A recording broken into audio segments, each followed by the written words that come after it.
The skies above Keltarai were never silent anymore.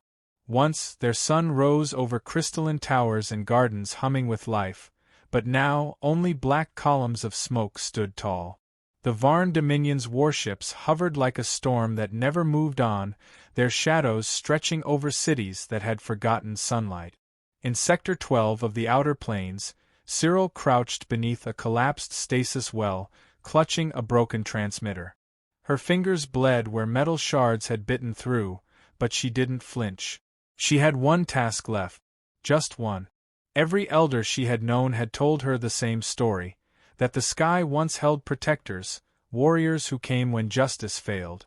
Ancient myths, they said, data-corrupted legends from a dead era. But what else was left? She activated the signal, whispering the last phrase in her language before sending it to the stars. The word had no direct translation. It meant, "We are dying, but not yet dead." The Varn had not always ruled Keltarai. Generations ago, they had arrived under the banner of diplomacy. By the time the Keltarai realized the truth, their orbital defenses had been sabotaged, their fleet disarmed. In weeks, the enslavement began. Those who resisted vanished. Those who submitted became tools, their lives measured in output and silence. Now, a century later, Cyril's people were reduced to husks. They mined their own lands, fed Varn war engines, repaired weapons they would never wield. The Varn made sure the children learned obedience before language. Culture had been burned, history rewritten, and anyone found speaking of freedom was executed. In some cities, even dreaming was regulated, neurological stimulants laced into the water supply. There had been rebellions, brave ones. They lasted hours. The Varn believed they had erased hope, and they had come close. But they had made one mistake. They let fragments remain. Old ruins, fractured signals, carved stones in abandoned temples. Cyril had spent her life collecting them in secret. Not to fight. She wasn't a warrior. But she could remember. She could remind the stars. She didn't know if anyone would hear. She only knew the signal was gone now, echoing into the vast dark. Maybe that was enough. In the command tower of High Overseer Drax, the Varn drank fermented bloodfruit and watched holos of captured Keltarai being disciplined. One screamed too loudly. Drax gestured. The guards silenced him permanently. Drax leaned back, speaking to his adjutant. "Do you know what I love most about this species? They beg well." Drax grinned. "They beg with sincerity. Because they truly think it helps." Laughter followed. None of the Varn feared retaliation. The Dominion's network spanned 3 spiral arms. The humans, once spoken of in hushed reverence, had been silent for over 400 years. The last known contact had ended in static. Some historians believed they had eradicated themselves. Others dismissed them as myth. Keltarai myths still spoke of them as skyborn giant. They wore armor that sang when it moved. Their hands carried thunder. Their enemies vanished under red stars. But it was ancient poetry, the kind even the most desperate no longer recited aloud. Cyril stumbled through a collapsed corridor, half-conscious. She had been discovered. Her escape through the tunnels had left her burned, starved, and one leg nearly broken. She knew she wouldn't make it far. But she had transmitted the signal. That was all that mattered. Above the clouds, in a relay station buried in the crust of a forgotten moon, an automated sensor registered a waveform that had not been used in centuries. Protocol 42A Origin, Pre-Dominion Era. Designation: Human Broadcast Layer, Secure Priority Distress. The station hadn't sent a pulse in 213 years. Now it did. Light years away, aboard the orbital ring around Earth 3, Admiral Coromallin of the Terran Defense Accord paused mid-briefing as the alert overtook the chamber's central display. Everyone went silent. No one spoke during this kind of alert. It was only used for one thing. Cora stood slowly, eyes never leaving the message. She read the encoded packet, translated the plea. Her jaw tightened. "Get me High Command. Now." The inner circle of Earth's leadership gathered in an hour. presidents, admirals, chairmen, and elders. The room hummed with silent anger. "They are extinct," said one. "Or irrelevant." "They are not," Malin said. "They are asking for help. That alone means they're still fighting. This is not our jurisdiction. It's not even our quadrant." Malin leaned forward. "Do you remember what the Federation said to us during the Traxxas genocide? That we were not a priority? That justice would come, eventually." Silence. "We swore then, if anyone ever called out into the void and we could help, we would. Because no one came for us. And that memory is why we exist." Murmurs of agreement. A vote. Unanimous. Within 24 hours, Earth's 4th Expeditionary Force was en route under full combat readiness. The Varn ignored the anomaly. Cyril drifted in and out of consciousness. In the prison compound where she was finally taken, the guards spoke freely. "We found her with a signal rig. Doesn't matter. No one's listening." In her dreams, she saw stars burning blue. Heard distant thunder. Warlord Drax inspected the latest yield figures. Unacceptable. Too many Keltarai had died in transit.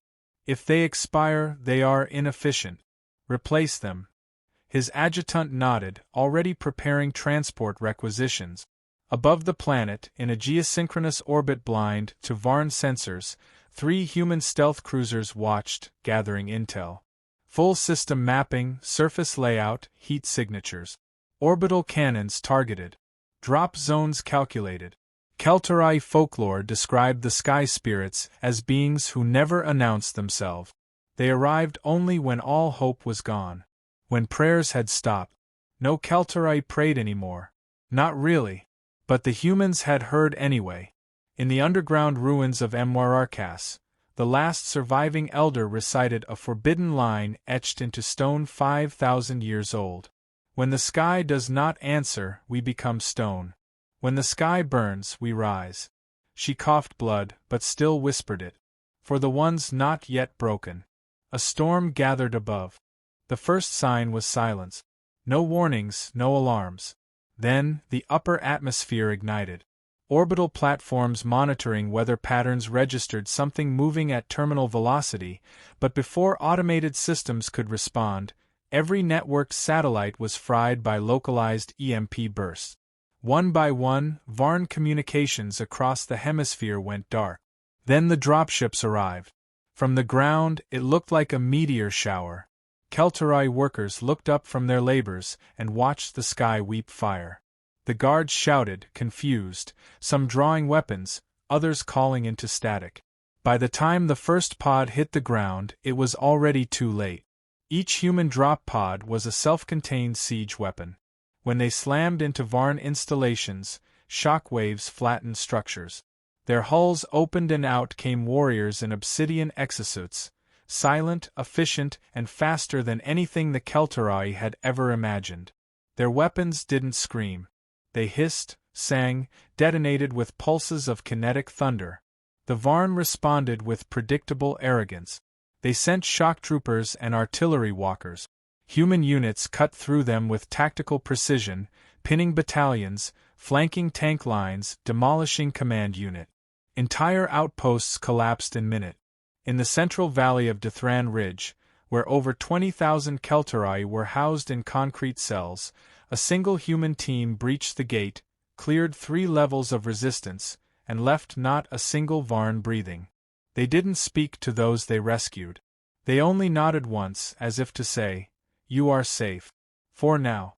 Within an hour, the entire planetary grid had been compromised. From orbit, Commander Lorne reviewed live telemetry. Confirm extraction corridor. Phase 2 in motion. He gave no victory speech. He didn't need to. His team knew why they were there. On the ground, Varn Command scrambled to respond. Warlord Drax screamed at his lieutenant. "Where is the enemy flagship? How are they bypassing our sensors?" No one had answers. Their systems, once considered unbreakable, had been turned against them. At Outpost 7 Gamma, a Varn major stared at the holographic map. It had updated in real time, showing all Varn locations blinking red. His breath caught.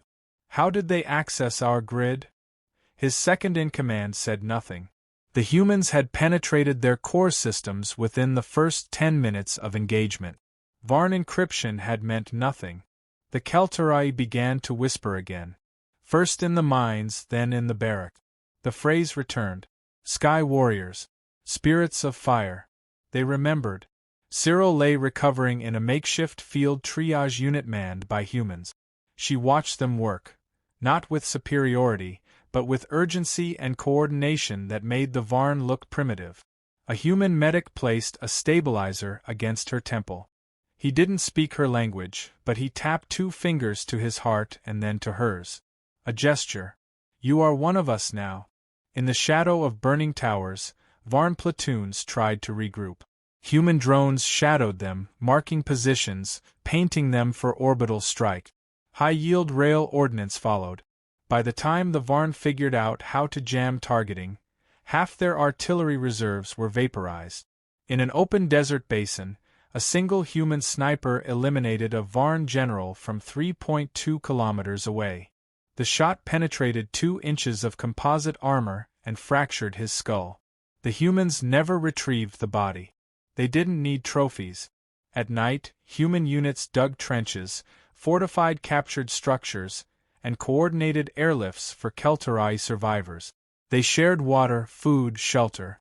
In one case, a Marine removed his helmet and placed it on a Keltarai child crying beside the ruins of a silo. The child looked up, unsure whether to run or reach. The Marine knelt and waited. In another zone, a unit found a group of Keltarai slaves chained in thermal mines. The Varn guards tried to use them as shields. The humans executed precision neutralizations within seconds, not a single hostage harmed. The Varn didn't understand. To them, humans should have been slower, less resilient, driven by guilt or weakness. But humans didn't pause. They didn't hesitate. Every step was deliberate. Every action backed by a doctrine honed across centuries of war. And they had come with one purpose: retribution. From orbit, Admiral Koromalin broadcast a single message across all open Varn channels. You enslaved them because no one would stop you. You thought yourself gods. We are humanity. We don't worship tyrants. We end them. The Varn counterattacked. They mobilized dreadnoughts from the outer sectors, brought in genetically altered war beasts, dropped napalm-class toxins in regions where humans had set up field medic. In the northern hemisphere, a human convoy was hit by thermionic missiles. Losses were high. For every victory there was cost. But the humans didn't retreat. In fact, their response was worse than the Varn expected. After each loss, their tactics evolved. They became colder, more focused. One platoon, after losing 2 members in a trap, spent 6 hours surgically dismantling the entire Varn garrison responsible, without losing another man. They stopped using standard engagement zones. They fought in the dark, in snowstorms, in acid rain. They adapted to every environment faster than Varn algorithms could analyze them. Psychological warfare began. Varn officers found propaganda scrawled in blood or ash. We came for them. We're staying for you. Back in the slave sectors, Keltarai rebels started rising. They weren't soldiers. They weren't trained. But they had seen the impossible, and that was enough. One of the first uprisings took place in Sector Delta 9. A dozen Keltarai broke into an armory during a skirmish, seized ion rifles, and joined the human push north. Human Marines didn't turn them away. They handed them armor, taught them how to aim, showed them how to survive. In 3 days, the Keltarai had gone from broken laborers to insurgents. Their chants echoed across tunnels the Varn once used to transport slaves. For every chant, a new Varn fell. Not every human welcomed this with ease. Some worried about arming the oppressed too quickly. But Lorne said it plainly: they don't need to be ready. They just need to be angry. That's how we started too. Cyril found herself guiding human recon teams through underground escape route. She memorized troop movements and relay points. She learned to shoot. She wasn't the girl who sent the signal anymore. She was the answer to it. In the orbital command chamber, Admiral Mallon prepared Phase 3. Deep strike on Varn Planetary HQ. The risk was enormous. Casualties expected. But she knew what failure would mean. If we fall back now, she told her officers, we teach them that mercy is weakness. We didn't come here to make a statement. We came to break them. The strike was greenlit. 10 hours later, every Varn capital node on the planet was hit simultaneously. Electronic warfare teams neutralized defense grids within seconds. Precision bombardments shattered battlements. Ground teams stormed bunkers while orbital teams intercepted fleeing ships. The Keltarai watched the Varn fall, one outpost at a time. Not quickly. Not without resistance. But steadily like rot cut from bone. At a forward operating base, a Varn prisoner stared at his captors. You came because they were weak. The skies were clear for the first time in living memory. Smoke still rose from Varn towers, but the choking clouds of poison and ash had faded. Over the former capital ridge, silence blanketed the ruins of the last Varn bastion. The humans stood at the gates with weapons lowered, not from fatigue, but from certainty. The Varn had nothing left. Keltarai workers emerged from bunkers with disbelief etched into their faces. No guards waited with stun batons. No drones hovered overhead. The war wasn't over, not officially, but everyone understood what had happened. The Dominion's rule had collapsed in one system, and worse, it had been shown to be fallible. In a captured command bunker, General Lorne reviewed the status reports. 37 human soldiers lost. 162 wounded. Civilian rescues surpassed 80,000. Dozens of Varn warlords executed. Intelligence nodes wiped. Supply chains obliterated. Psychological impact. Incalculable. He closed the report. It wasn't a victory. It was a message. He keyed into the network and relayed one command. Initiate planetary decommissioning of all Varn military hardware. Strip it. Archive it. Burn the rest. The Keltarai Council, long dissolved and forgotten, was reformed within days. Survivors came forward. Teachers, historians, engineers. Those who had survived the Dominion's purges by hiding their minds. They were given unrestricted access to human resources. One of them asked why. Lorne answered simply, because you're not victims anymore. You're builders now. Resistance wasn't finished. Varn reinforcements arrived from an outer sector. 17 ships, 3 Dread-class cruisers, a full armored division.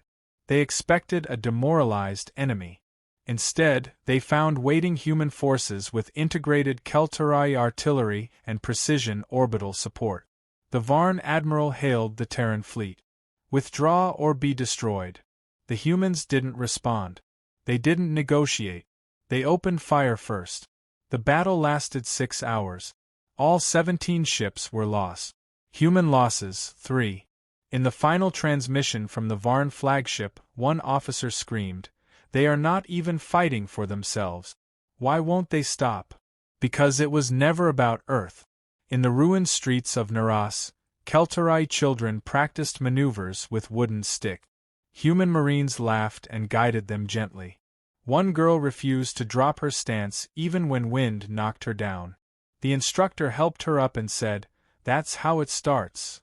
Varn Command broadcast one last message from an outer Dominion world, threatening retaliation, calling the human intervention unlawful, genocidal.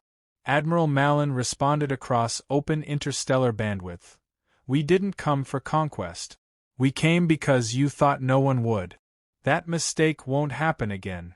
In a deep cavern, Cyril stood where her people's last temple had been defiled. Now it was clear, restored. She lit a signal beacon, not to call for help, but to declare the world reclaimed. Around her, the Keltarai began to chant. Not the old chants of despair. New ones. Born of fire and blood, but filled with strength. She had once believed in myth. Now she was one. The humans began pulling out in phases. Not abruptly.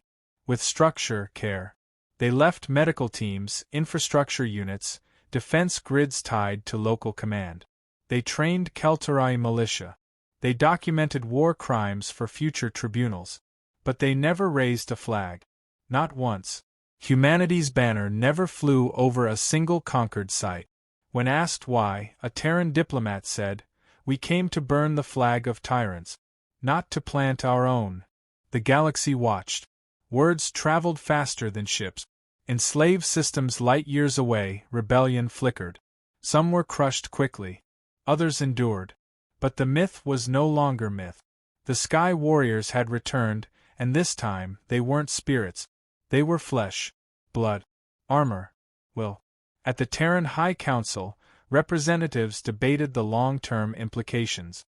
Would this intervention inspire chaos? Would it destabilize sectors? Was it worth it? The answer came from a child. Her name was Ira. She was Keltarai, rescued from a smelting facility. She had not spoken a word since the raid. At a small memorial, she stepped forward and placed a carved stone at the feet of a fallen human soldier's photo. The translation etched onto it was simple. "You came." It was enough. The Varn Dominion fractured. Rival warlords turned on one another, desperate to reclaim control. Former slave races rose. Some demanded weapons. Others asked for instructors. Humanity offered both, but never orders. General Lorne returned to Earth briefly. During a closed session, he was asked what made the difference. They thought strength alone made them invincible, he said. But strength without purpose is just noise. We remember our pain. That's why we act. The next day, human exploration ships left toward new coordinates, areas marked by similar distress signals. No announcement, no fleet parades, just movement. On Keltarai, a monument was built, not to the humans, but beside them. It bore names, both Terran and native. No labels, no ranks, just the words. In darkness they came. In fire we rose. Cyril became the first elected leader of the Reborn Council. Her speeches were brief. Her decisions swift. She allowed no cult around the humans. She reminded her people that salvation had not come from the stars alone, but from their refusal to die quietly. In secret, she kept the transmitter that had sent the signal. Not for worship, but for memory. In Varn territories still loyal to the old ways, fear dominated. Officers flinched at strange sensor pings. Rumors spread of ghost fleets, silent terrors in the black. In reality, the humans didn't need to keep striking. The fear alone began to unravel control. They had become legend by design, but also by restraint. Because Earth's warriors didn't fight for praise. They didn't linger for tribute. They had no interest in empire. They answered the call. And when their job was done, they returned to silence. For the Keltarai, healing was not quick. Some couldn't bear sunlight. Others screamed at night. But now there were hands to hold them. Food to feed them. Fire to warm them. Freedom wasn't easy. But it was theirs now. And somewhere beyond the nearest moon, human scouts were already listening again. Looking for the next broken signal. The next desperate call. The next reason to fall from the sky like fire.